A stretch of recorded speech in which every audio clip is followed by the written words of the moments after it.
3 मिनिटात 30 बातम्या. Powered by बाबा जाधव मसाले, खजिना मराठी चवीचा. अस्सल खा, अस्सल रहा.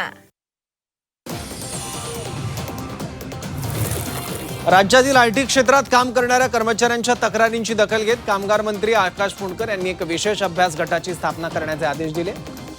या क्षेत्रात कामाचं सुरक्षित वातावरण निर्माण करण्यावर सरकारचा भर आहे. केएम रुग्णालयाच्या नामांतराची दुसऱ्यांदा मागणी करण्यात आली आहे. केएम रुग्णालयाचं नाव बदलण्यासाठी लोढांनी पालिकेला पत्र लिहिलं. कौशल्य श्रेष्ठ एकलव्य स्मारक रुग्णालय करण्याची मागणी करण्यात आली आहे. सांगलीच्या पलूसमध्ये अवकाळीचा शेतीपिकाला फटका बसलाय. वादळी वाऱ्यासह आलेल्या पावसामुळे शेतीबागेचं नुकसान झालंय. शासनानं नुकसान भरपाई द्यावी अशी मागणी शेतकऱ्यांनी केली आहे. पुण्यातील विविध भागात अवकाळी पावसानं हजेरी लावली. अलका चौकात गारा पडल्याचं पाहायला मिळालं. अवकाळी पावसानं पुणेकरांची धांदल उडाली आहे.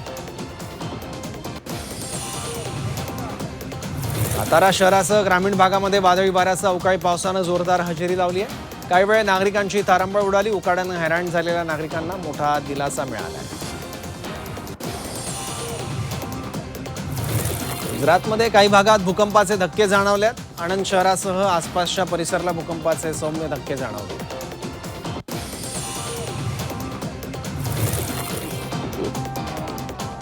चुराचंदपूर जिल्ह्यात 13 तासांचा संपूर्ण बंद पाळला जातोय. भाजप आमदार वोंगजागिन वाल्टे यांच्या मृत्यूच्या निषेधार्थ झोमी आघाडीच्या वतीनं बंद पुकारण्यात आलाय. वोंगजागिन वाल्टे यांचा जमावाच्या हल्ल्यात मृत्यू झाला.